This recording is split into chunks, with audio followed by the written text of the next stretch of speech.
Hoy celebramos el domingo de Sexagésima y la epístola de hoy es de la segunda carta de San Pablo a los Corintios. Hermanos, siendo vosotros sensatos, gustosamente soportáis a los insensatos, soportáis que os esclavicen, que os devoren, que os engañen, que se engrían, que os abofeteen. Con sonrojo mío lo digo, como si nos hubiéramos mostrado débiles. En aquello en que cualquiera ose gloriarse, en locura lo digo, también osaré yo. Son hebreos, también yo. Son israelitas, también yo. Son descendencia de Abraham, también yo. Son ministros de Cristo, hablando en locura, yo aún más. En muchos trabajos, en muchas privaciones, en muchos azotes, en frecuentes peligros de muerte. 5 veces recibí de los judíos 40 azotes menos 1. 3 veces fui azotado con varas. 1 vez fui apedreado. 3 veces naufragué. 1 día y 1 noche pasé en los abismos del mar. Muchas veces en viaje me vi en peligros de ríos, peligros de ladrones, peligros de mi linaje, peligros de los gentiles, peligros de la ciudad, peligros en el desierto, peligros en el mar, peligros entre los falsos hermanos, trabajos y miserias, en prolongadas vigilias, en hambre y sed, en ayunos frecuentes, en frío y desnudez. Esto sin hablar de otras cosas, de mis cuidados de cada día, de la preocupación por todas las iglesias. ¿Quién desfallece, que no desfallezca yo? ¿Quién se escandaliza, que yo no me abrace? Si es menester gloriarse, me gloriaré en lo que es mi flaqueza. Dios y Padre del Señor Jesucristo, el bendito por los siglos, sabe que no miento. En Damasco, el etnarca del rey Aretas puso guardia en la ciudad para prenderme, y por una ventana, en una espuerta, fui descolgado por el muro y escapé a sus manos. Si es menester gloriarse, aunque no conviene, vendré a las visiones y revelaciones al Señor. Sé de un hombre en Cristo que hace 14 años, si en el cuerpo, no lo sé, si fuera del cuerpo, tampoco lo sé, Dios lo sabe, que fue arrebatado al tercer cielo. Y sé de tal hombre, si en el cuerpo o fuera de él, no lo sé, Dios lo sabe, que fue arrebatado al paraíso y oyó palabras inefables que el hombre no puede decir. De tales cosas me gloriaré, pero de mí no me he de gloriar, si no es de mis flaquezas. Si quisiera gloriarme, no haría el loco, pues diría verdad. Me abstengo, no obstante, para que nadie juzgue de mí por encima de lo que en mí ve y oye de mí, a causa de la alteza de mis revelaciones. Por lo cual, para que yo no me engría, fue dado el aguijón de la carne, el ángel de Satanás, que me abofetea, para que no me engría. Por esto rogué 3 veces al Señor que se retirase de mí, y él me dijo, te basta mi gracia, porque la virtud se perfecciona en la debilidad. Muy gustosamente pues continuaré gloriándome en mis debilidades, para que habite en mí la fuerza de Cristo. Y nos ponemos de pie para el Santo Evangelio según San Lucas. En aquel tiempo, reunida una gran muchedumbre de los que de todas las ciudades venían a Jesús, les dijo en parábola: Salió un sembrador a sembrar su simiente, y al sembrar una parte cayó junto al camino y fue pisada, y las aves al cielo la comieron. Otra cayó sobre peña y nacida se secó por falta de humedad. Otra cayó en medio de espinas, y creciendo con ellas las espinas la ahogaron. Otra cayó en tierra buena, y nacida dio un fruto céntuplo. Dicho esto, clamó: El que tenga oídos para oír, que oiga. Preguntábanle sus discípulos qué significaba la parábola, y él contestó: A vosotros os ha sido dado conocer los misterios del reino de Dios, a los demás solo en parábolas, de manera que viendo no vean, y oyendo no entiendan. He aquí la parábola. La semilla es la palabra de Dios. La que está a lo largo del camino son los que oyen, pero enseguida viene el diablo y arrebata de su corazón la palabra, para que no crean y no se salven. La que está sobre peña son los que cuando oyen reciben con alegría la palabra, pero no tienen raíces. Creen por algún tiempo y al tiempo de la tentación sucumben. La que cae entre espinas son aquellos que oyendo van y se ahogan en los cuidados, las riquezas y los placeres de la vida, y no llegan a madurez. La caída en buena tierra son aquellos que oyendo con corazón generoso y bueno, reciben la palabra y dan fruto por la perseverancia. En el nombre del Padre, y del Hijo, y del Espíritu Santo. Amén. Pues hoy estamos en el segundo domingo de preparación para la Cuaresma. El domingo pasado fue el domingo de Septuagesima. Y los temas de las lecturas del domingo pasado fueron primero de San Pablo, que nos dijo corred de modo que ganéis. Así que ya debemos que comenzar a correr para llegar pues al destino. Entonces, porque uno solo pues gana el premio.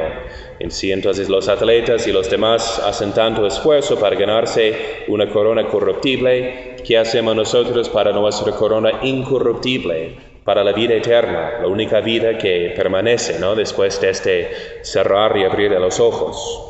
Entonces, y hoy contemplamos en Sexagésima, entonces, otro tema de preparación, pues tomado de la vida de San Pablo Apóstol. De hecho, la iglesia estacional, donde se reunía todo el clero romano con el Papa en Roma desde tiempos antiguos, en ese domingo es la iglesia de San Pablo Extramuros. Entonces ahí estaban viendo pues todo el arte pues en esa iglesia de la vida de San Pablo, que hoy nos narra de todos sus éxitos, de todas sus penitencias, de todos sus trabajos, ¿verdad? Todo lo que sufrió por causa del reino de Dios, ¿no? Entonces eso, escuchamos en la colecta pues una paradoja curiosa, ¿no? Que la iglesia pone al mismo tiempo con esta vida tan enérgica, tan entregada, tan llena de obras, de buenas obras de San Pablo Apóstol. Dice, oh Dios, ¿qué ves? Que como no confiamos en ninguna de nuestras acciones. Entonces eso es más bien el tema de hoy. Es el tema que por el fin subraya San Pablo en su carta. Dice, si me gloriaré de mis debilidades, porque cuando soy flaco o débil, luego soy fuerte. Entonces, estamos contemplando, pero ¿qué quiere decir esta frase que no confiamos en ninguna de nuestras acciones? Unos podrían pensar que es un llamado al quietismo, de hacer nada. Pues un concepto, digamos, de la vida espiritual que es completamente pasivo, que Dios hace todo y el hombre no hace nada. Eso es una herejía que fue condenada, que dice en la frase condenada, la actividad natural es enemigo de la gracia e impide la operación de Dios y la verdadera perfección, porque Dios quiere obrar en nosotros sin nosotros. Entonces ese es el concepto herético, ¿no? de ser pasivos ante Dios, de modo que nunca hagamos nada. Entonces eso es la filosofía realmente budista. Entonces la meta del budismo es de llegar a la nada, la nirvana. Entonces su práctica de meditación no es para aumentar el amor que uno tiene para con Dios, ¿verdad? Como es la meta nuestra, sino la meta es simplemente vaciarse y suprimir todos los deseos humanos, buenos y malos, y quedarse en un estado de indiferencia. Entonces no podemos imaginar algo más contrario a la fe católica, ya que el católico pues adora a Él que es, al ser y a la bondad infinita. Mientras el budista entonces no pues tiene la meta como la nada. Entonces tenemos que rechazar tal idea, pero viendo otra vez pues la vida de San Pablo, que no era pues que no se quedó quieto, digamos, ¿no? O sin trabajar para el Señor. Entonces nos menciona cuántas veces fue pues casi azotado hasta la muerte. Entonces 40 menos 1, 40 normalmente causaba la muerte en alguien, y eso 5 veces, 3 veces apedreado, o 1 vez apedreado, 3 veces azotado con varas. Entonces sufrió muchísimo y además subió al tercer cielo y escuchó palabras escondidas, palabras secretas que no es lícito al hombre compartir. Entonces, pero dice, de nada de eso se va a gloriar, sino, dice, no seré insensato, más bien diré la verdad que no aprendió en el tercer cielo, sino cuando estaba abofetado por el ángel de Satanás, cuando tuvo este aguijón de la carne que le impedía, ¿verdad? Entonces es algo que muchas veces no aprendemos hasta que uno tenga más edad, ¿no? Pero es una lección tan importante que la Iglesia lo pone en tantos textos y que ha levantado nuestro tiempo también Dios, pues ha levantado a Santa Teresita del Niño Jesús para acordarnos de la importancia, no solamente la importancia, sino la necesidad de la infancia espiritual, de ser como niño para entrar en el reino de los cielos. Entonces, y dice San Pablo que no aprendió, ¿verdad?, esta lección en todos sus logros, ni en sus revelaciones, sino en su momento más difícil, de tentación y de desconsuelo, cuando el Señor le dijo que no le iba a quitar la tentación, sino bástate mi gracia, porque mi poder se perfecciona en la debilidad. El poder de Dios se perfecciona en nuestra debilidad. Por eso San Pablo siempre dice después, cuando soy débil, luego soy fuerte. Ese es el momento de gracia. No en el logro por encima de la montaña, sino pues en sus momentos de más tentación y más difíciles. Entonces eso es un dogma de la Iglesia también, que la Iglesia ha definido en cuanto a los pelagianos. Era un grupo de herejes que siempre decían que pues al hombre su fuerza natural basta para lograr lo que el Señor nos pide. Entonces la gracia es nomás la revelación de las instrucciones que debemos hacer, pero nosotros con nuestro libre albedrío lo llevamos a cabo, ¿verdad? Y somos los fuertes que ganamos al cielo y no los débiles. Pero escuchamos otra cosa, que cuando somos débiles somos fuertes, ¿verdad? Y que por la gracia de Dios somos lo que somos.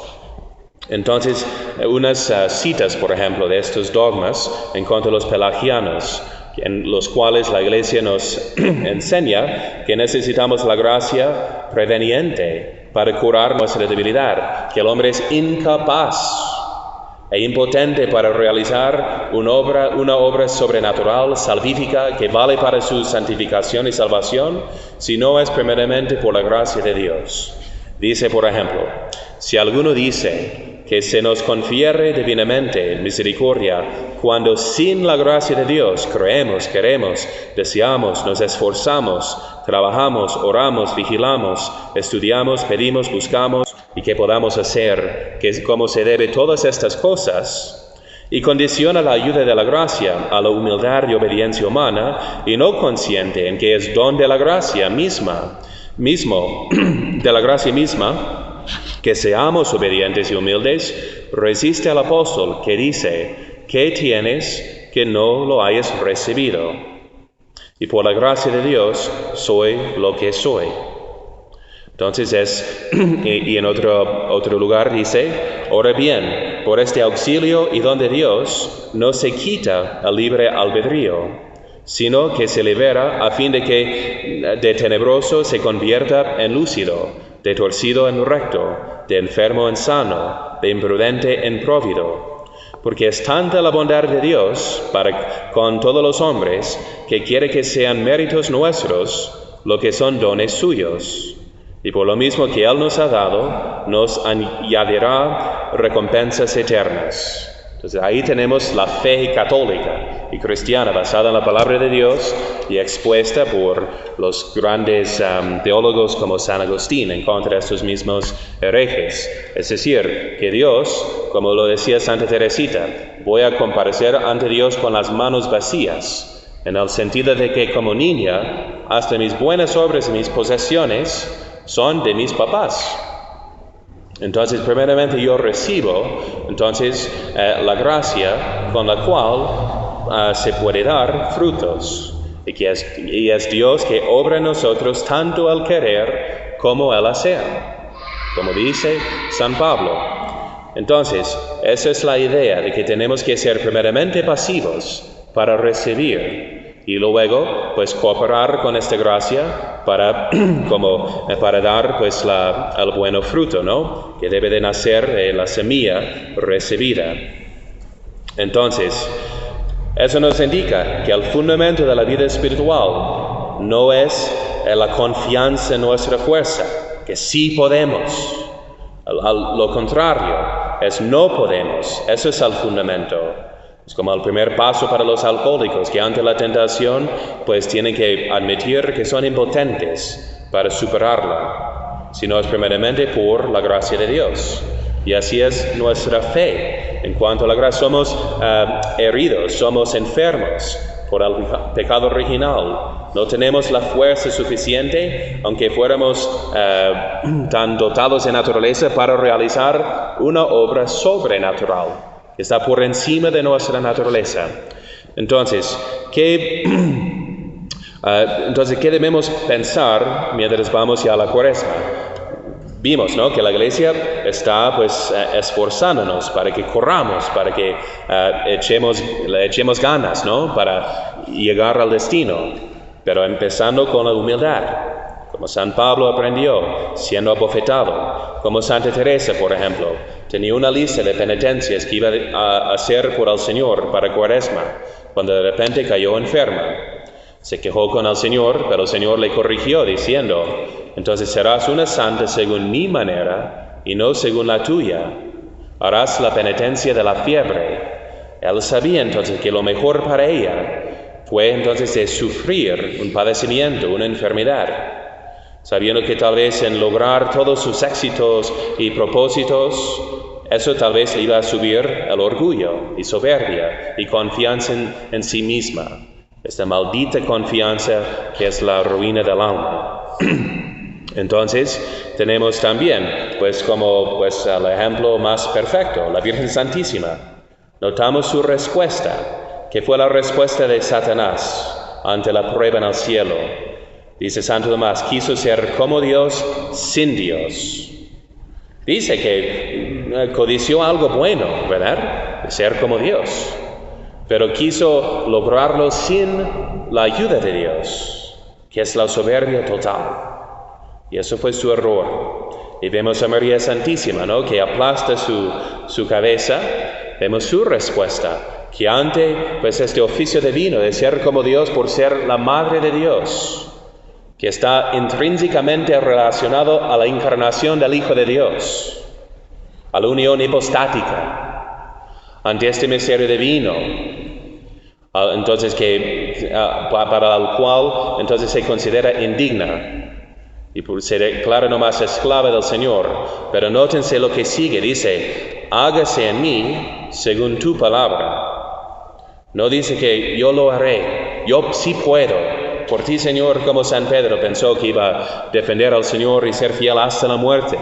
No conocía su flaqueza, se equivocó, bien intencionado, pero equivocado. Entonces debía haber respondido como la Virgen Santísima: hágase en mí según tu palabra, que puede todo, porque yo no puedo nada.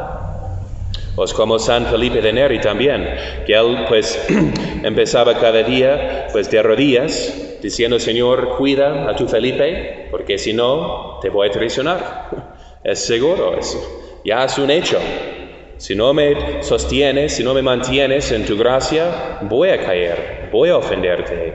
Y al fin de cada día, si no tenemos pecados, que demos gracias al Señor. Porque según la fe católica, ¿verdad?, dogmas de nuestra fe, es primeramente por su gracia. Por la gracia de Dios somos lo que somos. Entonces, ¿qué tienes que no has recibido? Y si has recibido, ¿cómo te glorías como si no fuera recibido?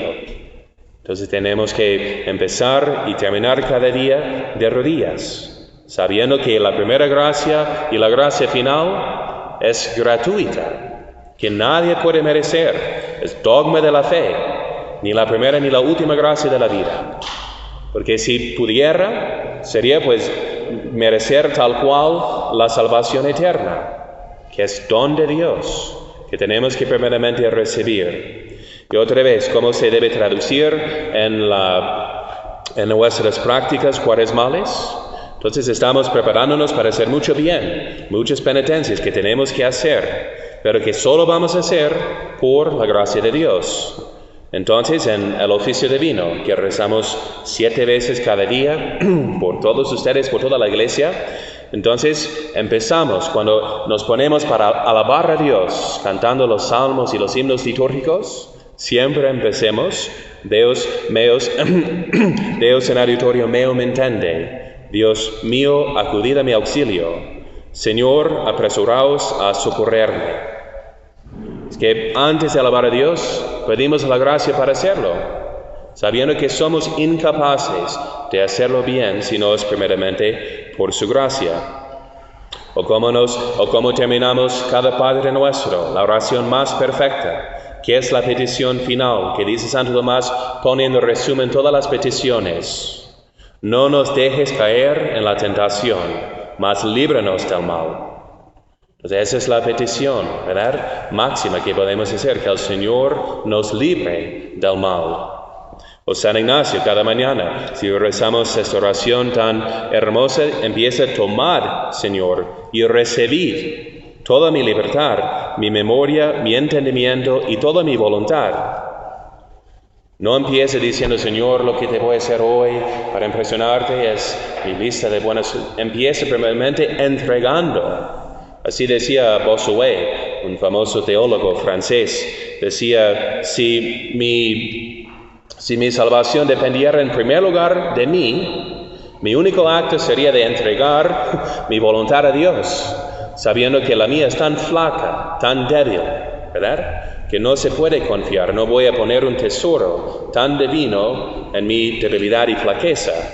Mi único acto sería de entregar mi libertad, mi voluntad a Dios, para que Él lo cuide, y para que Él lleve a cabo esta buena, divina obra, ¿no?